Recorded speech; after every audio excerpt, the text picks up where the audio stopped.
ನಮೋ ಹನುಮತೆ ನಮಃ. ಓಂ ನಮೋ ಹನುಮತೆ ನಮಃ. ನಾವು ಪಾತಾಳಲೋಕಕ್ಕೆ ಬಂದ ಹನುಮಂತ ದುರ್ದಂಡಿಯನ್ನು ನೋಡಿದ ಅವಳ ನೀನು ಯಾರಮ್ಮ ಅಂತ ಕೇಳ್ದ ಅಂತ ಅಂದ್ಕೊಂಡ್ವಿ. ಅವಳು ತನ್ನ ಹೆಸರು ದುರ್ದಂಡಿ, ನಾನು ಇಲ್ಲಿ ರಾಜನಾದ ಮೈರಾವಣನ ತಂಗಿ, ನನ್ನ ಗಂಡನ ಹೆಸರು ಕಾಲದಂಡ, ಮಗನ ಹೆಸರು ನೀಲಮೇಘ, ನನ್ನ ಗಂಡ ಪುಣ್ಯಾತ್ಮ, ಸದಾ ಸಾತ್ವಿಕ ಚಿಂತನೆಯಲ್ಲೇ ಮುಳುಗಿರ್ತಾನೆ, ಮಹಾನ್ ಹರಿಭಕ್ತ, ಅವನಿಗೆ ಸತ್ಪುರುಷ ಅಂದರೆ ಪ್ರಾಣ ಅಂತ ನಾವು ಹೇಳ್ಕೊಂಡ್ವಲ್ಲ. ಇನ್ನು ಮುಂದೆ ಹೇಳ್ತಿದ್ದಾಳೆ, ತನ್ನ ಒಂದು ಚರಿತ್ರೆಯನ್ನು ಹೇಳ್ತಿದ್ದಾಳೆ. ನನ್ನ ಮಗ ಸಣ್ಣ ಮಗುವಾಗಿದ್ದಾಗ ಒಂದು ದಿನ ನಾರದ ಮುನಿ ಬಂದಿದ್ದ. ಅವನು ನಮ್ಮ ಮಗನನ್ನು ನೋಡಿಬಿಟ್ಟು ಭೂಲೋಕದಲ್ಲಿ ವಿಭೀಷಣನು ಹೇಗೋ ಪಾತಾಳದಲ್ಲಿ ನಿಮ್ಮ ಮಗ ಹಾಗೆ ಆಗ್ತಾ ಇದ್ದಾನೆ, ಯಾವತ್ತಾದರೂ ಈ ರಾಜ್ಯ ಅವನದೇ ಅಂತ ಹೇಳ್ತಾನೆ. ಆ ಸಮಯಕ್ಕೆ ಸರಿಯಾಗಿ ನನ್ನ ಅಣ್ಣ ಅಲ್ಲಿಗೆ ಬಂದ್ಬಿಟ್ಟ. ಈ ಮಾತನ್ನು ಕೇಳಿಸ್ಕೊಂಬಿಟ್ಟ. ನಾರದ ಮಹರ್ಷಿ ಇರುವವರೆಗೂ ಗಂಭೀರವಾಗೇ ಇದ್ದ. ಅವನು ಆ ಕಡೆ ಹೋದ ತಕ್ಷಣ ನನ್ನ ಮಗನನ್ನು ಸಾಯಿಸೋದಕ್ಕೆ ಬಂದ. ಯಾಕೆ ನನ್ನ ರಾಜ್ಯನೇ ತಗೋತೀಯ ನೀನು ಅಂತ. ಯಾಕೆ ತಗೋಬಾರ್ದು? ಸತ್ತ ಮೇಲೆ ತಾನೇ ತಗೋಬೇಕು. ಅದಕ್ಕೆ ಬೇಜಾರು, ನನ್ನ ಸಾಯಿ ಅಂತ ಹೇಳ್ತೀಯ ಅಂತ. ನಾನು ಕಾಡಿ ಬೇಡಿ ಹೇಗೋ ಅವನನ್ನು ಶಾಂತಪಡಿಸಿಬಿಟ್ಟು ನಮ್ಮ ಅಣ್ಣನ್ನು, ಯಾಕಂದರೆ ಮಗನ ಸಾಯಿಸಿಬಿಡ್ತಾನಲ್ಲ.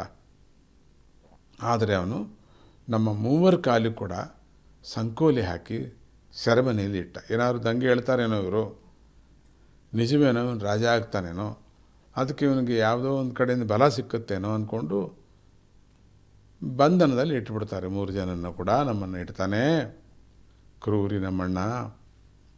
ಇಷ್ಟು ವರ್ಷಗಳಾದ ಮೇಲೆ ಈಗ ನನ್ನನ್ನು ಕರೆದು ಪದ್ಮ ಸರೋವರದಿಂದ ನೀರು ತರೋದು ಕೇಳ್ತಾನೆ. ಇದುವರೆಗೂ ನನ್ನನ್ನು ಮಾತಾಡಿಸೋ ಇರಲಿಲ್ಲ. ನಾವಿನ್ನು ಹೊರಡಲೇಬೇಕು, ಸತ್ತೋಗಬೇಕು ಅಂತಲೇ ಇತ್ತು. ಭೂಲೋಕದಿಂದ ಅದ್ಯಾರೋ ರಾಮಲಕ್ಷ್ಮಣ ಅಂತಕ್ಕಂಥ ಅವನು ತಂದಿದ್ದಾನಂತೆ ಬೊಂಬೆಗಳನ್ನು, ಅವರನ್ನು ಬಲಿ ಕೊಡ್ತಾನಂತೆ. ಆಗ ಅವನಿಗೆ ಸಾವೇ ಇರುವುದಿಲ್ವಂತೆ. ಆ ಥರದೊಂದು ವ್ರತ ಮಾಡ್ತಾ ಇದ್ದಾನೆ ನಮ್ಮ ಕ್ರೂರಿ ನಮ್ಮ ಅಣ್ಣ. ಪಾಪ ಅವನ್ನು ಬಲಿ ಕೊಟ್ಬಿಟ್ರೆ ಅವನಿಗೆ ಸಾವಿರಲ್ವಂತೆ. ಇದು ಯಾವ ನ್ಯಾಯ, ಯಾರು ಹೇಳಿದ್ರು ಗೊತ್ತಿಲ್ಲ. ಪಾಪ ಈ ರಾಮಲಕ್ಷ್ಮಣ ನೋಡಿದರೆ ನನಗೆ ನನ್ನ ಸ್ವಂತ ತಮ್ಮಂದಿರು ನೋಡಿದ ಹಾಗೆ ಆಗ್ತಾಯಿದೆ. ಪಾಪ ಅವರಿಬ್ಬರು ಪ್ರಜ್ಞಾಹೀನ ಸ್ಥಿತಿಯಲ್ಲಿದ್ದಾರೆ, ಜ್ಞಾನ ಇಲ್ಲ, ಮಲ್ಕೊಂಡ್ಬಿಟ್ಟಿದ್ದಾರೆ. ಆ ರಾಮಲಕ್ಷ್ಮಣರು ಮಹಾಪರಾಕ್ರಮಿಗಳು. ಅವ್ರ ಹತ್ತಿರ ಹನುಮಂತ ಅಂತಕ್ಕಂಥ ಕಪಿವೀರ ಇದ್ದಾನಂತೆ. ಅವನ ಹೆಸರು ಕೇಳಿದರೆ ಸಾಕು ರಾಕ್ಷಸರೆಲ್ಲ ನಡ್ತಾರಂತೆ ಅಂತ ನಾವು ಕೇಳಿದ್ದೀನಿ ಅಂತಂದ್ಳು. ಅಂತಹ ರಾಮಲಕ್ಷ್ಮಣರೇ ಈಗ ಬಲಿಯಾಗಬೇಕಾಗಿದೆ ಬಂದಿದೆಯಲ್ಲ ಅಂತ ನನಗೆ ತುಂಬ ಬಾಧೆ ಆಗ್ತಾಯಿದೆ. ನನಗೇನು ಮಾಡಲಿ? ನಾನು ನೀರು ತಗೊಂಡು ಹೋಗ್ತಿದ್ರೆ ನಮ್ಮಣ್ಣ ನನ್ನನ್ನು ಸಾಯಿಸಿಬಿಡ್ತಾನ ಅನ್ನೋ ಭಯದಿಂದ, ನನ್ನ ಮೇಲೆ ನನಗೆ ಪ್ರಾಣ ಭಯದಿಂದ ಈ ಸಂಕೋಲಿಯನ್ನು ಎಳೆದುಕೊಂಡು ನಾನು ನೀರಿಗೋಸ್ಕರವಾಗಿ ಇಲ್ಲಿಗೆ ಬಂದಿದ್ದೇನೆ ಅಂತ ತನ್ನ ಕಥೆಯನ್ನು ಹೇಳ್ಕೊಳ್ತಾ ಇದ್ದಾಳೆ. ಒಂದೊಂದಾಗಿ ಬಿಡಿಸಿ ತನ್ನ ವಿವರಣೆಯಿಂದ ತಾನು ಹೇಳ್ತಾ ಇದ್ದಾಳೆ. ಹನುಮಂತ ದುರ್ದಂಡಿಗೆ ತನ್ನ ಪರಿಚಯವನ್ನು ಮಾಡ್ಕೊಳ್ತಾನೆ. ತಾನು ಬಂದ ಉದ್ದೇಶವನ್ನು ಕೂಡ ಸಂಕ್ಷಿಪ್ತವಾಗಿ ಹೇಳ್ತಾನೆ. ಅಮ್ಮ ದುರ್ದಂಡಿ, ನೀನು ರಾಮಕಾರ್ಯಕ್ಕೆ ಸಹಾಯ ಮಾಡು, ನನ್ನನ್ನು ಪ್ರಾಕಾರದೊಳಗೆ ಸೇರಿಸು, ಮುಂದಿನ ಸಂಗತಿಯನ್ನು ನಾನು ನೋಡ್ಕೊಳ್ತೀನಿ, ನಿನ್ನ ಮಗನಿಗೆ ನಾನು ಪಟ್ಟಾಭಿಷೇಕ ಮಾಡೇ ಮಾಡ್ತೀನಿ ಅಂತ ವಾಗ್ದಾನ ಮಾಡ್ತಾನೆ. ದುರ್ದಂಡಿ ನಿಟ್ಟುಸಿರುಬಿಡ್ತಾ ಹನುಮಂತನಿಗೆ ನಮಸ್ಕಾರ ಮಾಡಿ, ಅಯ್ಯೋ ಇದೆಲ್ಲ ಆಗದೇ ಇರೋ ಕೆಲಸ ಬಿಡಿ ಅಂದ್ಕೊಂಡು ಹನುಮಂತನ ಶೌರ್ಯವನ್ನು ಕೂಡ ಕೊಂಡಾಡಿ ಹೀಗೆ ಹೇಳ್ತಾಳೆ. ಹನುಮಂತ, ನಿನ್ನನ್ನು ಒಳಗೆ ಕರ್ಕೊಂಡು ಹೋಗ್ತಕ್ಕಂಥದ್ದು ಅಸಾಧ್ಯ.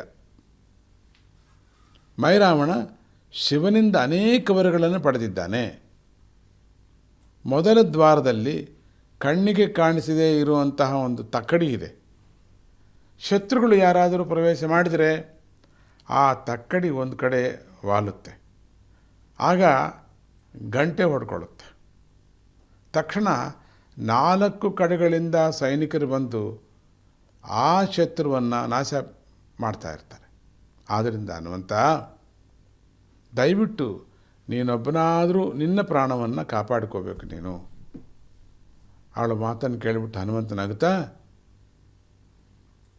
ಅಮ್ಮ ನೀನು ಭಯಪಡಬೇಡ, ಒಂದು ಉಪಾಯ ನೀನು ಹೇಳ್ತೀನಿ ಕೇಳು. ನಾನು ಶಮಿ ಪತ್ರದಷ್ಟು ಚಿಕ್ಕದಾಗಿ ಬಿಡ್ತೀನಿ, ಚಿಕ್ಕದಾಗಿ ಸಣ್ಣದಾಗಿ, ಶಮಿ ವೃಕ್ಷದ ಸಣ್ಣ ಒಂದು ಎಲೆ ಅಷ್ಟು ಸಣ್ಣದಾಗಿ ಬಿಡ್ತೀನಿ, ಅಂದರೆ ಸೂಕ್ಷ್ಮವಾಗೋಗ್ಬಿಡ್ತೀನಿ ನಾನು. ನಿನ್ನೆ ಬಿಂದಿಗೆ ಅಂಚಿನಲ್ಲಿ ಅವಿತ್ಕೊಳ್ತೀನಿ ನಾನು. ನೀನು ದ್ವಾರದೊಳಗೆ ಕಾಲಿಟ್ಟ ತಕ್ಷಣ ಗಂಟೆ ಹೊಡ್ಕೊಳ್ತದೆ. ನೋಡೋಣ ಮುಂದೆ ಏನಾಗುತ್ತೆ ಗಂಟೆ ಹೊಡ್ಕೊಂಡ್ಮೇಲೆ. ಓಂ ನಮೋ ಹನುಮತೇ ನಮಃ.